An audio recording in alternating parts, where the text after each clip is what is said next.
距今仅仅是66年，可见在几十万年的人类历史当中，病毒一直是和人类共存的，而且一直在悄悄地调节着人类的进程。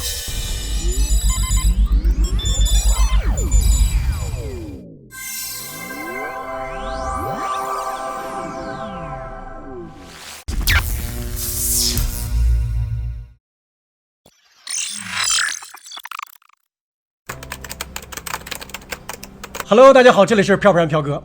最后呢，咱们再说题目的来历，可能有的小伙伴们已经猜到了。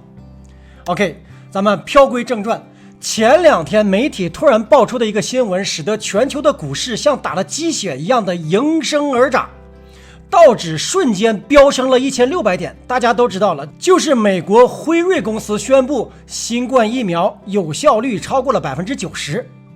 然而到了晚上，另一则新闻又给大家了一记重拳，因严重不良事件，巴西叫停了中国疫苗临床实验。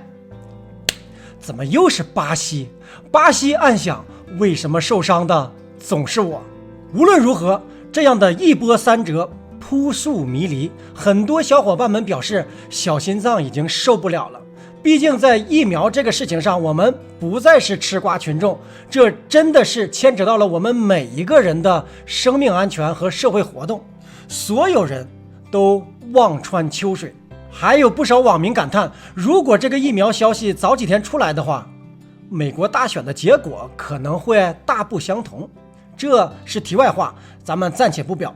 那么为什么这个新冠疫苗这么难产？到底什么时候能出来？疫苗真的有效，可以拯救疫情吗？这些问题，我跟小伙伴们一样的疑惑，咱们和大伙一起掰扯掰扯。咱们首先从疫苗的起源说起。根据 History of Vaccine 的网文， Ian 和 Jennifer 格林所著的《天花的生与死》这一本书中指出，在1600年年末的时候，幸存于天花的康熙皇帝给小孩接种了疫苗。该方法涉及研磨天花的疤痕，然后将其吹入鼻孔，还可以通过从天花疮中抓取物质，然后到皮肤上进行接种。但很难确定这种习俗是何时开始的。但有传闻说呢，这种中国式的接种最早可以追溯到公元前200年，也就是距今的2200年前。从这里我们可以看到，中国是疫苗接种的鼻祖，但是在人类历史上，仅仅就局限在这种阶段，至少是1000多年的历史。期间的天花、霍乱等夺去了许多人的生命。就拿印度而言，在1545年，1年的天花就使上万人失去了生命。而大家知道，《射雕英雄传》中披着麻袋的人被人们所唾弃，那就是天花患者。18世纪更为严重，每年因此而死亡的人数超过40万。感染天花之后，死亡率非常高，死状也非常的悲惨。真正发扬光大和普遍的改变了疫苗进程的，是在1800年前后，也就是距今200年，没有错，仅仅200年。英国医生爱德华·秦纳，当时秦纳在英国的乡间行医，当地人都知道，挤牛奶的女工似乎不会受到天花的影响。秦纳就猜测，也许是女工的牛痘让他们获得了免疫力。牛痘也是一种病，但是呢，虽然和天花相似，不过非常的温和，一般不会造成太大的伤害。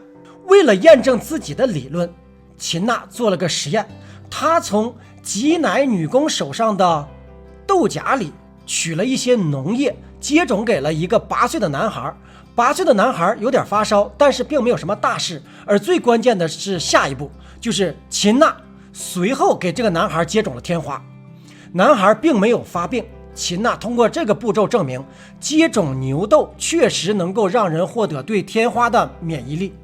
秦纳的工作现在被认为是免疫学的基石，而天花后来也成为了唯一一种被人类从地球上根除的传染病。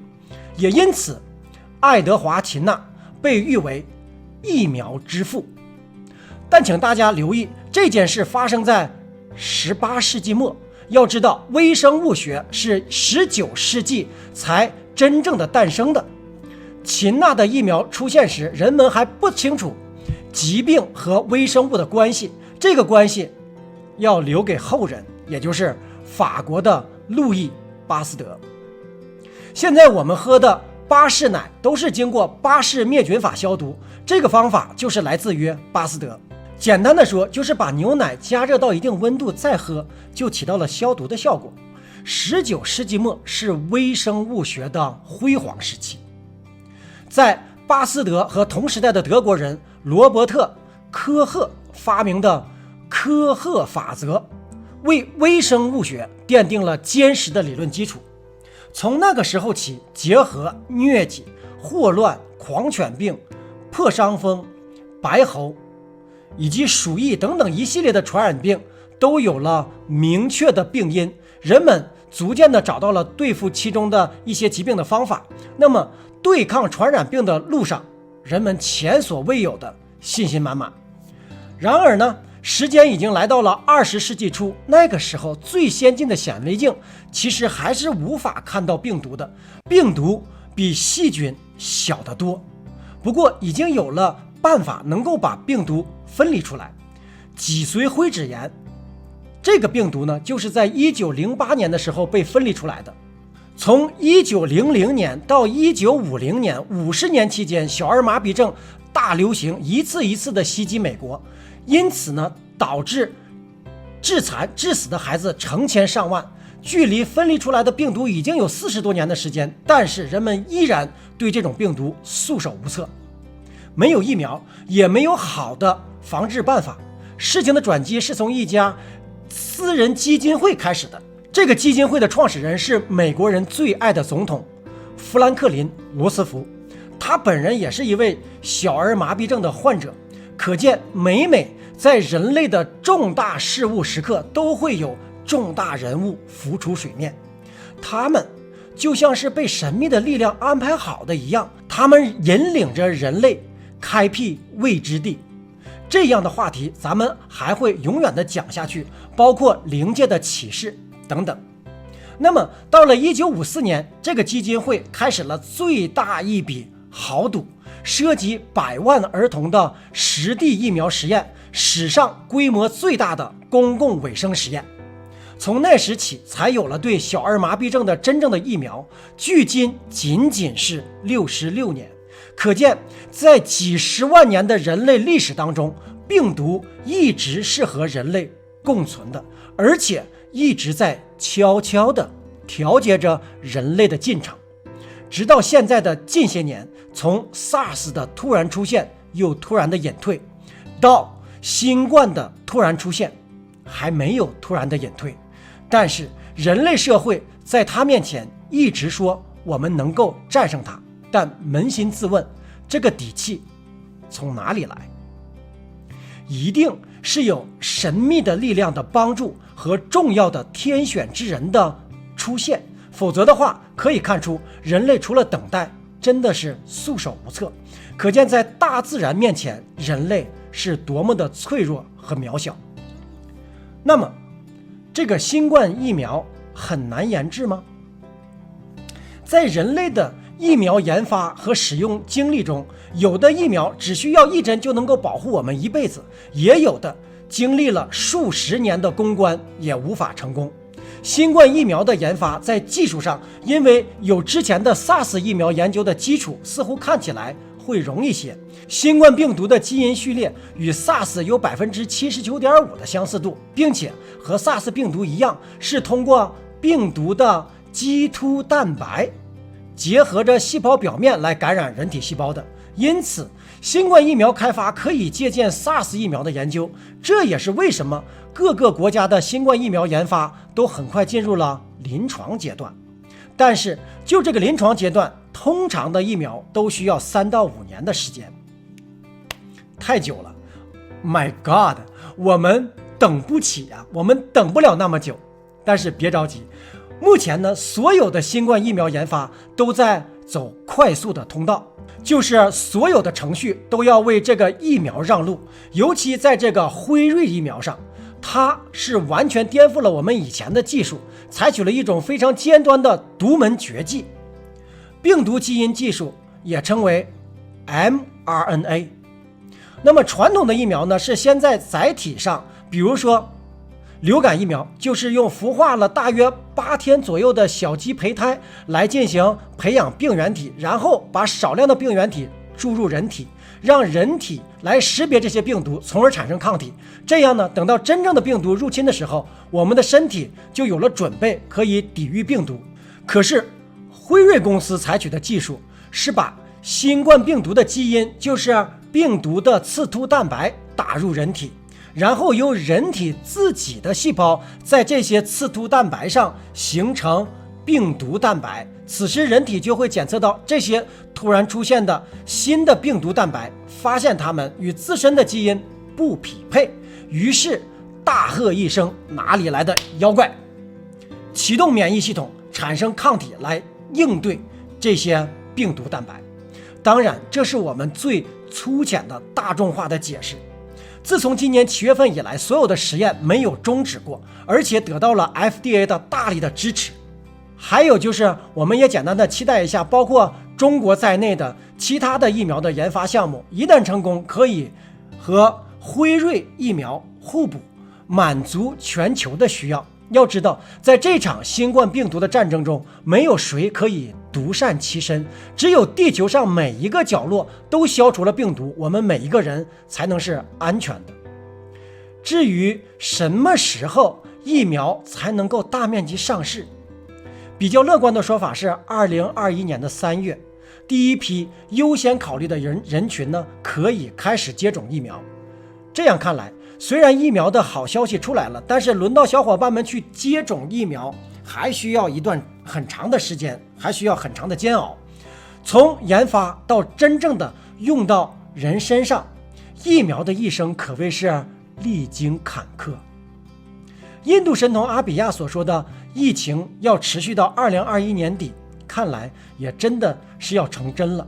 另外，阿比亚还说，战胜新冠病毒不能简单的依靠疫苗，因为现在这样匆匆忙忙的以加速度的方式所研究出来的疫苗，其程序简单，缺乏足够的实验，将会不可避免地存在我们暂时无法发现的危险。这一点确实让每一个人值得深思。无独有偶，一个英国著名的女作家、橡树及占星大师 Jessica 亚当斯，她在接受采访中对新冠疫苗的研发表示了她的独特的见解。她认为疫苗或许将无济于事，人类必须学会跟这个顽强的新冠病毒共存。这位Jessica 亚当斯是英国著名的占星师，早在2019年2月，Jessica 通过她对星象的研究，准确地预测了2020年将会有一种病毒破坏世界，并且还预测出具体的开始的时间是2020年的1月10号。那一天呢，正是武汉出现第一例新冠肺炎死亡的病例。Jessica 亚当斯自己为了躲避这场瘟疫，她放弃了自己在伦敦的家，带着2只狗搬到了澳大利亚一座小岛上，过上了世外桃源的生活，仅仅是依靠互联网跟他的粉丝进行联系。这也确实看出这位大师的笃定。在10月中旬的一次采访中，他表示不要对疫苗抱有幻想，相反，人们必须学会与病毒共存。当被问到即将到来的圣诞节我们应该如何面对这个节日时， Jessica 画风突变，语出惊人，说不用担心，圣诞节之前的3天，也就是12月21日，会出现几十年来没有过的星象周期。所有关于友谊、关于团体、关于全球的安全问题，都会在那一时刻开始改变，整个地球回归统一。 Finally, we get the earth coming together。这似乎在预测着一个奇迹般的现象将会在12月21日发生，人们将会平安地度过圣诞节。这和阿比亚所说的12月19日到12月29日之间的星象异常不谋而合。但是阿比亚和他所说的预测的方向似乎并不相同。根据阿比亚和拿督郑伯健的预测，在12月到1月似乎会有更大的灾难，而不是欢度圣诞节。我们将拭目以待。小伙伴们怎么看？请留言。另外，这个 Jessica 还曾经预言了英国将会分裂成4个国家。不会吧？这个尺度似乎有点大。如果这个预言成真，中国的足球的排名又要往下降4名了，真是窝心呐。顺便说一句，看到今天的题目，可能大家都知道这是谁惯用的风格，那就去订阅他的频道吧。好的频道主应该是相互衬托，而不是相反。那我们就以他的口气来说一下，让你们给下一个视频起个名字的，你们也没有回音。那今天这个视频就叫芋头的一生吧，辣椒是送的。今天的分享就到这里，不要忘了点击订阅和分享。独在异乡为一课，每逢孤独看飘哥 Peace out。 无独有偶，一个英国著名的女作家、相术及占星大师杰西卡·亚当斯，